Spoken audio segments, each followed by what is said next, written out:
जय हिंद साथी, आप सभी को मेरा प्यार भरा नमस्कार। मैं मुकेश यादव, मैप टारगेट से। और आज हम लोग पढ़ेंगे कक्षा 10 की मैथ एक्सरसाइज 13.3 का क्वेश्चन नंबर 7। यदि हम बात करें तो पिछली क्लास तक हमने इस एक्सरसाइज का क्वेश्चन नंबर 6 तक हम लोगों ने कंप्लीट कर लिया था। और आज हम क्वेश्चन नंबर 7 समझने की कोशिश करते हैं।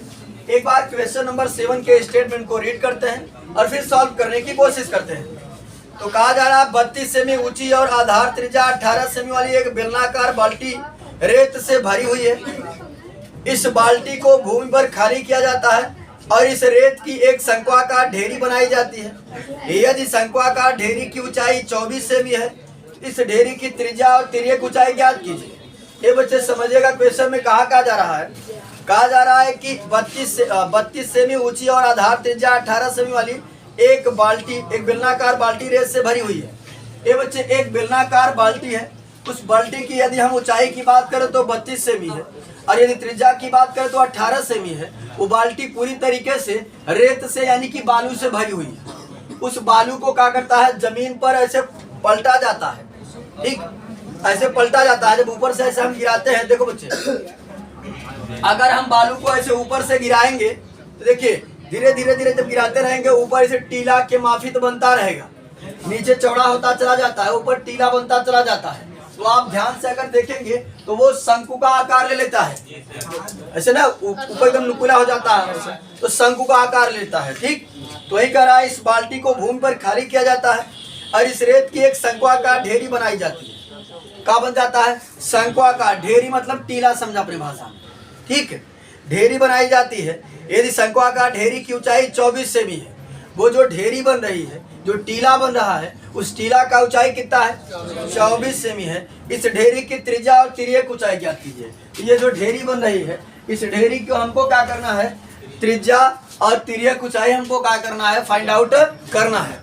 तो ये बच्चे बहुत कठिन प्रश्न है, ये बेहद आसान है। हमें इस बात का आसानी से पता है कि बाल्टी में रेत का आयतन बराबर ढेरी का आयतन, क्योंकि वही बालू पलटी जा रही है, तो लगा देते हैं। बाकी सारी चीजें पता है। तो हमने पहली त्रिज्या का, बाल्टी की त्रिज्या को माना है R1 और बाल्टी की ऊंचाई को माना है H1 तथा ढेरी की ऊंचाई जो है उसको हमने माना है H2। क्या लिखेंगे? बाल्टी में रेत का आयतन बराबर का शंक्वाकार ढेरी का आयतन, ठीक। तो समझिएगा बच्चे ध्यान से, अगर बात करें हम बाल्टी की, तो बाल्टी किस आकार की थी? बेलन की आकार। हो जाएगा पाई R स्क्वायर H होता है, लेकिन कौन सा R रखेंगे? R1 H1 बराबर शंक्वाकार ढेरी की बात करें तो होता है 1/3 पाई R स्क्वायर है, तो कौन सा R रखेंगे? R2 स्क्वायर H2 पाई से पाई, अरे त्रिज्या ज्ञात करना, उसको मैं R2 मान लिया है ना। ठीक, यहाँ पाई से पाई कट गया। अगर हम R1 की बात करें तो 18 का स्क्वायर और H1 की बात करें तो 32 बराबर 1/3। R2 तो नहीं पता है, वही तो ज्ञात करना है। H2 कितना है? 24। चले, जो काट पीट रहा है हम लोग काट पीट देते हैं। यहाँ हो जाएगा 18 गुणते 18 गुणते 32, फिर यहाँ समझिए बराबर 3 के 3 3 8 24। क्या हो जाएगा? R2 का स्क्वायर इंटू 8 और 8 के 8 8 चौक 32 हो जाएगा। कुल मिला करके गुणा करेंगे 18 में 324 चौको 1296, हो जाएगा 1296 बराबर R2 का स्क्वायर, और यहाँ से स्क्वायर हटेगा तो यहाँ हो जाएगा अंडर रूट 1296 बराबर R2।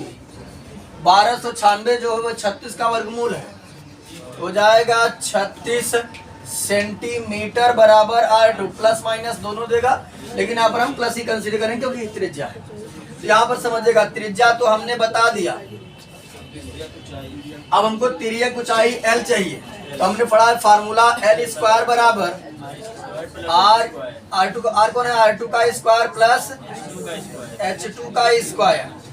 तो चलिए रख देते हैं L स्क्वायर बराबर हो जाएगा R2 है कितना 36 का स्क्वायर प्लस H2 है 24, तो 24 का स्क्वायर। 36 का स्क्वायर 1296 और गुणन करा हमने,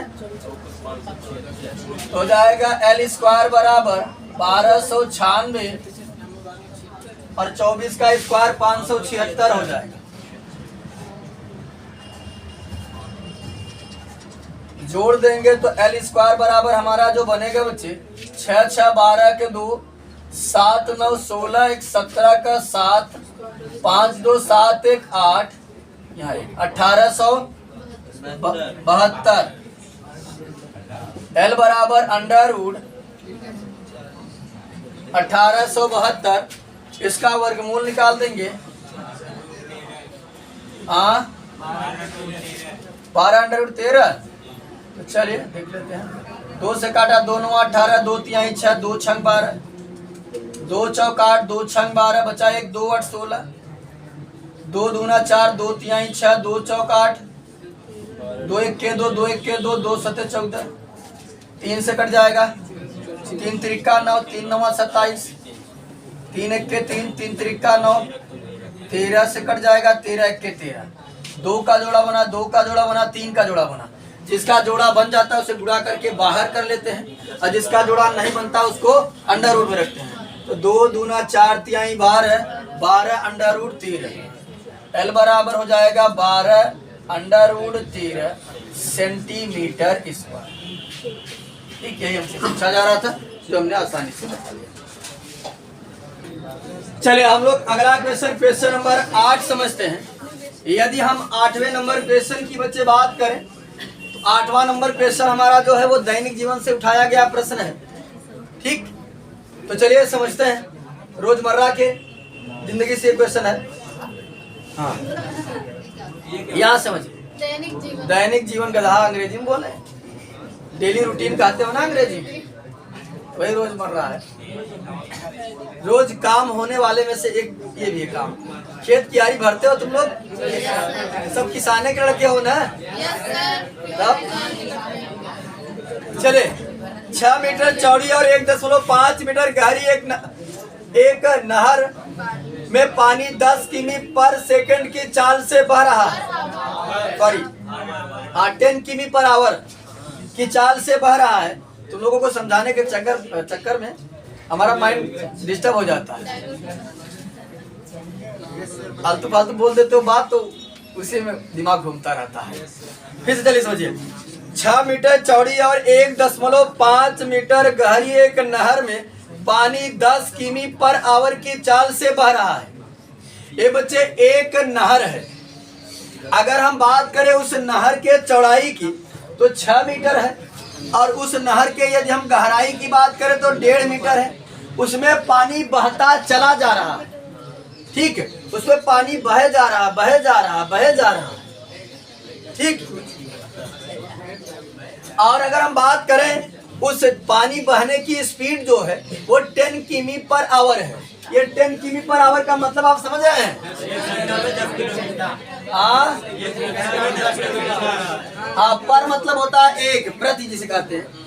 ठीक है, यहाँ समझिए, यानी 1 आवर में, यानी 1 घंटे में 10 किमी का सफर पानी तय करेगा। ठीक, यहाँ समझिए, पानी के बहने की स्पीड जो है वो 10 किमी पर आवर है। 30 मिनट में यह नहर कितने क्षेत्रफल की सिंचाई कर पाएगी? कर रहा है, इतने स्पीड से जा रहा है, इतना चौड़ाई है, इतना ऊंचाई है, तो 30 मिनट में बताओ कितना क्षेत्रफल ये सींच देगा पानी। ठीक, कितने क्षेत्रफल को ये सिंचित कर पाएगा? तो चलिए, जबकि सिंचाई के लिए 8 सेमी गहरे पानी की आवश्यकता है, यानी समझ ला नहरा से पानी आवता, खेत भरे चाहत है, खेते में चाहत है कि 8 सेमी पानी लगाई, बताओ कितना खेत भर पौपई। ऐसा समझे अपने भाषा में, ठीक। नहरा से पानी आवता, जो नहरा के चौड़ाई 6 मीटर बा और गहराई 105 मीटर, पानी में बहाता 10 किमी पर आवर, और हम जो खेतवा भरबाई हमें 8 सेमी पानी लगे चाहे, कितना 8 सेमी पानी लगे चाहे, बताओ कितना खेत भर पौबई, कितना क्षेत्रफल भर पौबई, ठीक। तो अब फिर से यही बात आगे करवाई बात फिर से बता देंगे, वही जो कहते हैं कि मैथ का यूज दैनिक जीवन में नहीं होता, ये देखो दैनिक जीवन में हो रहा है, बात समझ आई। अब खेत भरने के लिए तुम ट्यूबवेल से भी भरते तो पाइपिया में से पनिया आता है ना, अरे तो पनिया गावे करे टेढ़ा तो जैसे कोई दिक्कत नहीं।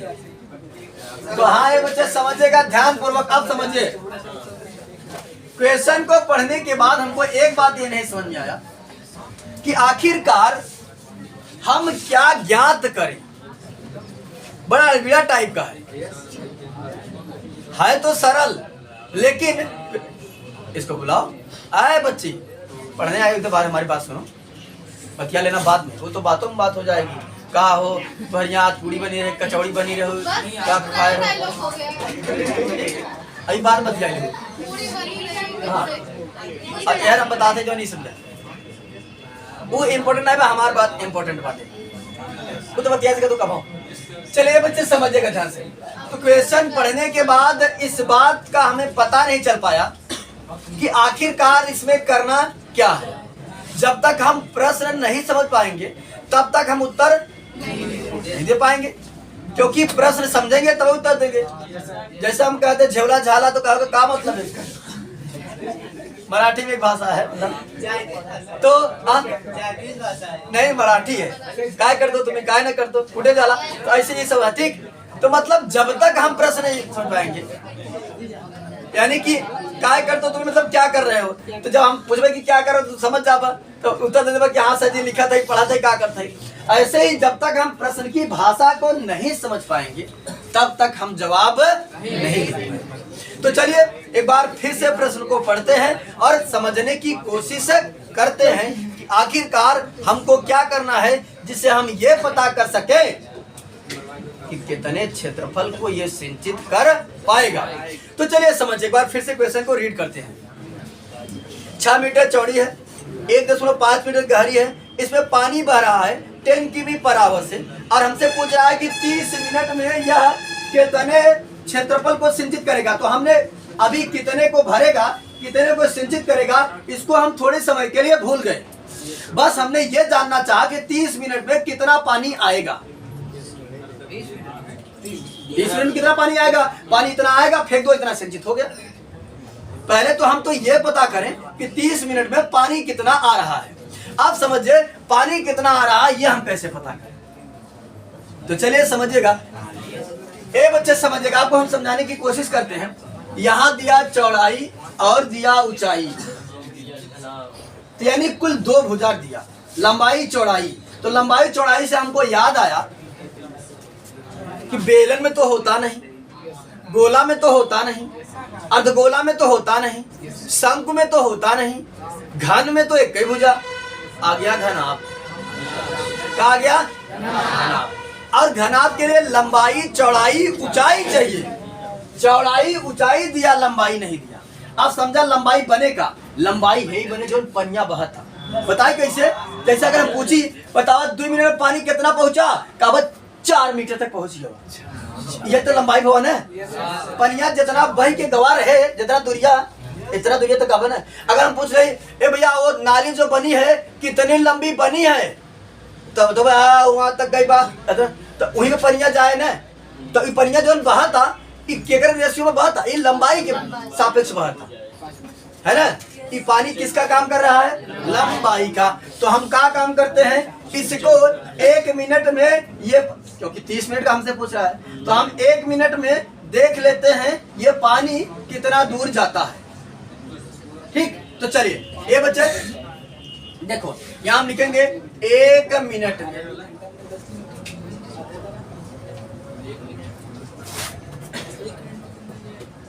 एक मिनट में 1 मिनट में विस्थापित या 1 मिनट में तय की गई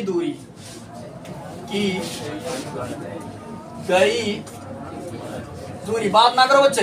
देखो यहां समझो ऐसे लिखा है, ये लिखा है 10 किमी पर, ऐसे लिखा है, ठीक, ऐसे लिखा है।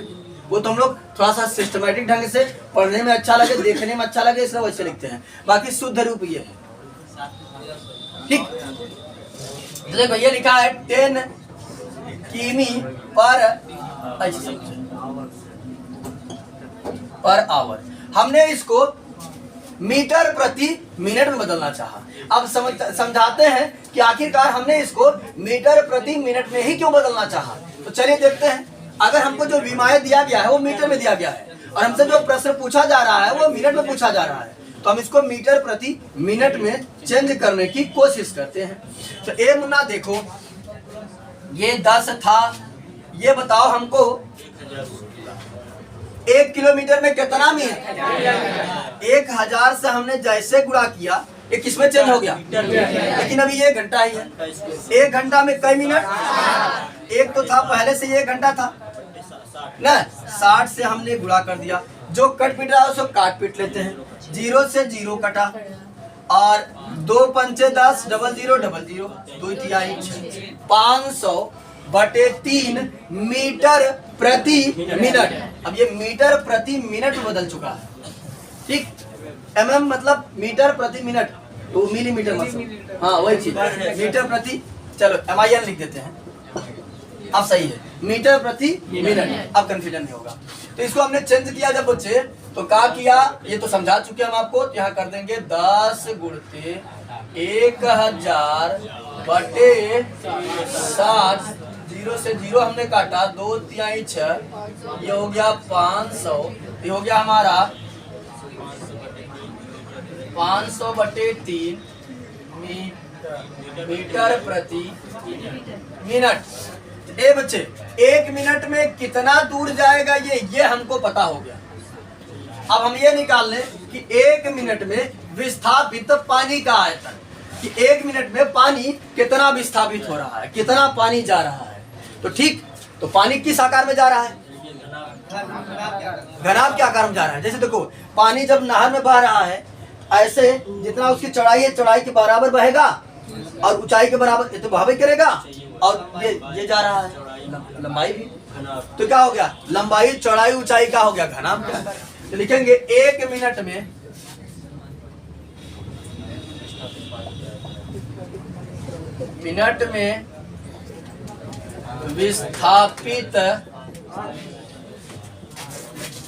विस्थापित पानी का आयतन, 1 मिनट विस्थापित पानी का आयतन, और पानी किस आकार से जा रहा है? घनाभ के आकार के। तो क्या होता है? L × B × H। L कितना हो गया? 500/3 और B कितना हो गया? 6। H कितना हो गया? 1.5। 3 के 3, 3 दूनी और 1.5 दूना 3, एक दूसरे पर 1.5 दूना 3 और 5 तिहाई 1500, तो हो गया 1500 का लिखें, 1500 का लिखें मीटर क्यूब, क्योंकि ये क्या हो चुका है? आयतन। आयतन हमेशा क्यूब में होता है। तो ये हो गया 1 मिनट में विस्थापित पानी का आयतन। हमको कई मिनट में चाहिए था? 30।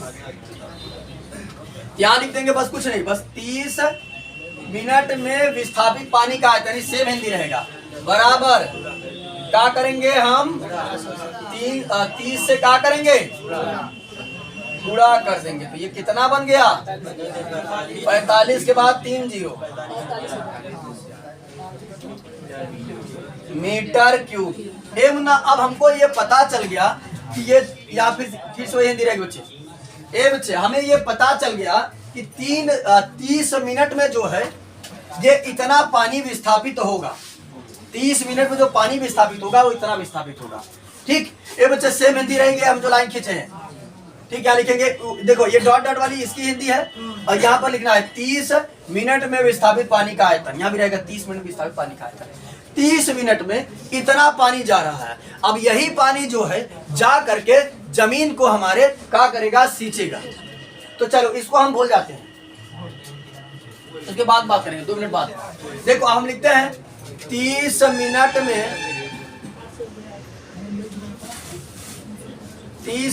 में सिंचित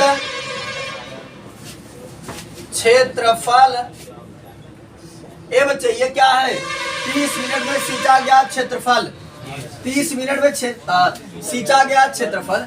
और यदि मैं क्षेत्रफल में ऊंचाई से गुणा कर दूंगा क्या हो जाएगा, क्या हो जाएगा। और ऊंचाई हमको कितना चाहिए थी, 8 सेमी। अब अगर हर जगह अगर बात मीटर में करा तो हम यहाँ भी मीटर में बात करेंगे। तो ये बताओ 1 मीटर में कितना सेंटीमीटर, 100।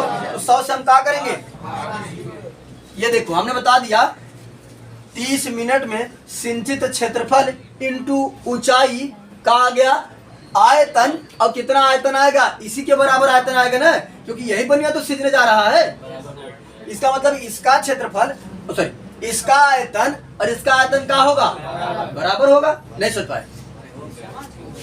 देखो हमने मान लिया कि 30 मिनट में, देखो सुनो हमारी बात ध्यान से। हमने मान लिया कि 30 मिनट में सिंचित क्षेत्रफल, और कितना पानी, इतना पानी चाहिए था। हमने मान लिया कि क्षेत्रफल हमारा 30 मिनट में इतना सिंचा गया, पानी आ गया। और ये पानी आएगा कितना, जितना पानी वही ना आएगा।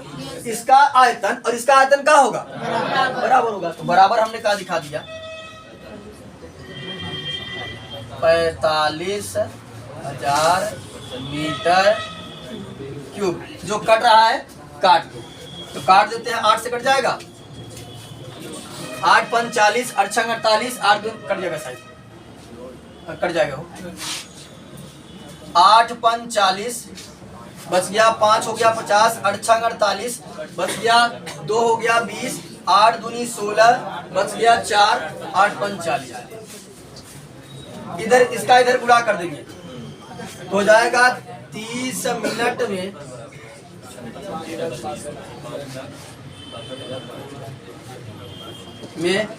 सिंचित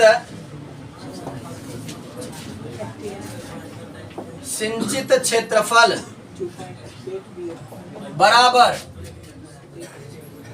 5625 के बाद 100 से गुणा करेंगे 00 मीटर स्क्वायर। अभी ये किसमें है, क्षेत्रफल, हाँ, इसलिए मीटर स्क्वायर होगा। इस बात को अच्छे से आपको ध्यान देना। और ये हमारा क्वेश्चन नंबर 8 जो है वो कंप्लीट होता है। ठीक, चले अब हम लोग अगला क्वेश्चन नंबर 9 और साथ ही साथ इस एक्सरसाइज का लास्ट क्वेश्चन समझने की कोशिश करते हैं। कहा जा रहा है एक किसान अपने खेत में बनी 10 मीटर व्यास वाली और 2 मीटर गहरी एक बेलनाकार टंकी को आंतरिक व्यास 20 सेमी वाले एक पाइप द्वारा एक नहर से जोड़ता है। यदि पाइप में पानी 3 किमी पर आवर की चाल से बह रहा है तो कितने समय बाद टंकी पूरी भर जाएगी। ये बच्चे समझेगा थोड़ा ध्यान से। क्वेश्चन में क्या कह रहा है, कह रहा है कोई एक किसान है, उस किसान के पास एक टंकी है। अगर उस टंकी की हम बात करें, उस टंकी का जो व्यास है वो 10 मीटर है, तो त्रिज्या क्या हो जाएगी, 5 मीटर। इसलिए हमने टंकी की त्रिज्या को माना R1 बराबर 5 मीटर। और उसके बाद टंकी का जो गहराई दे रहा है यानी H कितना हमारा है, 2 मीटर। ठीक है, करा इसको जो है बेलनाकार टंकी को आंतरिक व्यास वाली 20 सेमी वाले एक पाइप द्वारा एक नहर से जोड़ता है। एक पाइप से क्या करता है, पाइप ले आकर के टंकी में लगा देता है, और वो पाइप कहां से पानी खींच कर ला रही, नहर से। ठीक, यदि पाइप में पानी 3 किमी पर आवर की चाल से बह रहा है तो कितने समय बाद टंकी पूरी भर जाएगी। ये बच्चे समझेगा थोड़ा ध्यान से। हमने क्या काम किया, जो टंकी थी, टंकी की त्रिज्या को मान लिया R1, तो व्यास दिया, टंकी का व्यास दिया जा रहा था 10, तो टंकी की त्रिज्या हो जाएगी आधी, तो 5 मीटर। और टंकी का गहराई दे रहा था 2 मीटर, यानी ऊंचाई का काम करेगा वही, तो हो गया H1 बराबर 2 मीटर। अब अगर हम बात करें पाइप का व्यास हमको दे रहा था 10 सेमी, ठीक है, सॉरी 20 सेमी दे रहा था, तो व्यास का आधा का होता है त्रिज्या, तो त्रिज्या कितना हो गई 10। अब अगर हम बात करें, ऊपर बात किया गया है मीटर में और यहाँ बात किया जा रहा है सेमी में, इसको भी हमने किस में चेंज कर दिया, मीटर में। 1 मीटर में कितना सेंटीमीटर, 100। तो हमने कहा क्या ये 10 सेमी था, हमने इसमें 100 से भाग करके इसको क्या किया, मीटर में चेंज कर दिया। 10 एक्के 10, 10 दहम्मा 100, तो हो गया 1/10। अभी किस में चेंज हो गया है, मीटर में। तो हमारा क्या किया, हमने इसको मीटर में चेंज कर दिया। और कह रहा है कि पाइप में जो पानी बह रहा है वो 3 किमी पर आवर की चाल से बह रहा है। तो यहां समझे, कह रहा टंकी को बताइए, सॉरी कह रहा कि बताइए कितने समय बाद टंकी भर जाएगी, यानी कितने समय बाद टंकी भर जाएगी, यानी टंकी को भरने में कितना समय लगेगा। तो हम मान लेते हैं, माना टंकी को भरने में, माना टंकी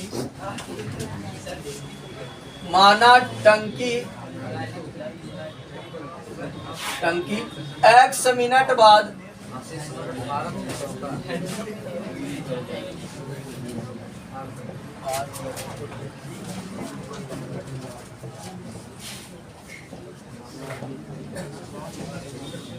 हमने ये मान लिया कि माना टंकी जो है कई मिनट बाद भर जाएगी, x मिनट बाद भर जाएगी। इसका मतलब है कि x मिनट में जितना टंकी में पानी भरा रहेगा वो पाइप से ही आएगा, है ना। तो पाइप से आए हुए पानी का आयतन बराबर x मिनट में टंकी का, सॉरी टंकी का आयतन बराबर x मिनट में पाइप से आए हुए पानी का आयतन, है ना। मान लेते हैं कि जो पानी है तो वहीं से आएगा, अब कई मिनट में आया, x मिनट में आया, तो x मिनट में आए हुए पानी का आयतन बराबर टंकी का आयतन, वो दोनों आपस में क्या होंगे, बराबर होंगे। तो समझिएगा बच्चे, यहाँ पर हम लिखेंगे x मिनट में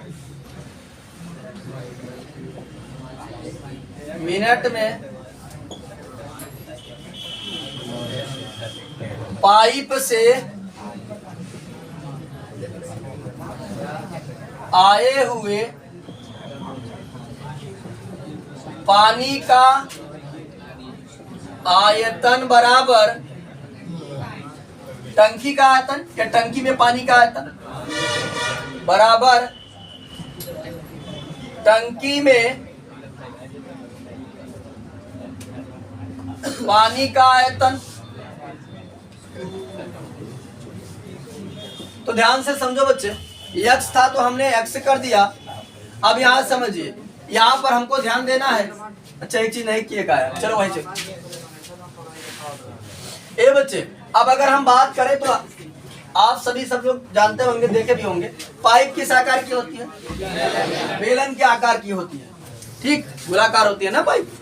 बताए तो कोई वृत्ताकार वस्तु, उसमें ऊंचाई देने तो क्या बन जाता है, बेलन। तो पाइप किस आकार की होती है, बेलन। यहाँ लगेगा बेलन का आयतन। अब बेलन के आयतन का फार्मूला होता है पाई आर स्क्वायर एच, जहाँ R radius and H is height. तो हमारे पास इस पाइप की हाइट नहीं है, यानी पाइप की हाइट मतलब यहाँ पाइप की लंबाई है ना, यहाँ जो पाइप का हाइट का काम कर रहा है, कौन काम कर रहा है, लंबाई। तो ये नहीं पता हमको, तो यहाँ समझेगा ये चाल से, जैसे हमने इसके पहले वाले क्वेश्चन में निकाला था, ऐसे यहाँ भी निकाल लेंगे, ठीक। तो यहाँ समझेगा, तो इसको हम चेंज कर देते हैं बच्चे। 3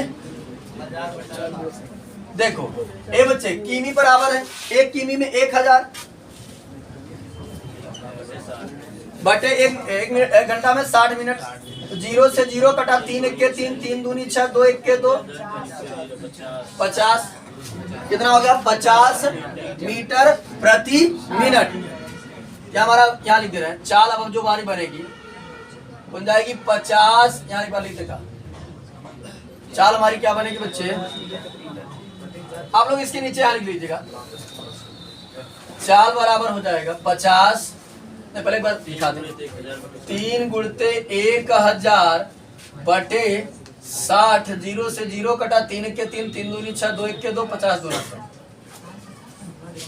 तो हो गया कुल मिलाकर के हमारा 50 मीटर प्रति मिनट, ठीक। तो यहाँ समझिएगा, हमने मीटर प्रति मिनट में इसलिए बदला क्योंकि यूनिट मीटर में दिया गया था और हमने इसको माना था मिनट में, ठीक। इससे हमने इसको चेंज कर दिया। तो यहाँ समझिए, ये जो 50 मीटर है ये किसका काम करेगा, ऊंचाई का काम करेगा हमारे लिए, ठीक। लंबाई का काम करेगा लेकिन बेलन के सापेक्ष में ऊंचाई का काम करेगा, ठीक। तो था पाई अब ये है पाइप है, पाइप की त्रिज्या को हमने कितना माना था R2, R स्क्वायर यानी 1/10 का स्क्वायर, पाई R स्क्वायर H कितना है 50, बराबर टंकी का आयतन, टंकी बेलनाकार है, तो हो जाएगा पाई R स्क्वायर, तो R का काम कौन कर रहा है 5, इंटू H कितना काम कर रहा है 2, जो कट पिट रहा था काट देते हैं, पाई से पाई काटा हमने और एक्सपेंड कर देते हैं, फिर काट देते हैं,